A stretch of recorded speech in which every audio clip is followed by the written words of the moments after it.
Sir, Chopra शहर police स्टेशनच्या अधिकाऱ्यांनी काही गांजाची कारवाई केली आहे. त्या कारवाई कुठे केली आणि किती गांजा पकडला असं या संदर्भात सविस्तर.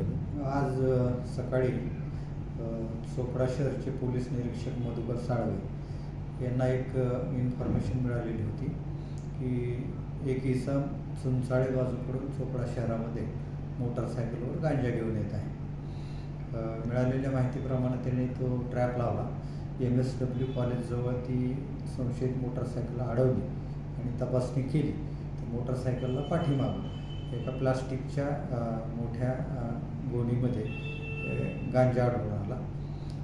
साधारणपणे 10 किलो 600 ग्रॅम गांजा तो मिळालेला आहे. 2,30,000 रुपये त्याची किंमत आहे. तो गांजा आणि मोटरसायकल जप्त केलेली आहे. आरोपीला ताब्यात घेतलेला आहे, त्याला अटक केलेली आहे, त्याच्यावर गुन्हा दाखल केलेला आहे NDPS ॲक्टप्रमाणे. आता त्याला कोर्टात आज हजर करून त्याचा PCR घेऊन गांजा कुठून आणला, कुठं घेऊन जात होता याच्याबद्दल तपास करण्यात येत आहे. आरोपीचं नाव आहे कालूसिंग बारीला महादेव, शिरपूर या ठिकाणचा राहणार आहे. कुठून कुठं जात होता काही तपासलं का? आरोपीचं असं म्हणणं आहे की चोपड्यामध्ये त्याला डिलिव्हरी द्यायची होती. जळगावचा व्यक्ती होता, तो इथून गांजा घेऊन पुढं जाणार होता. ओके.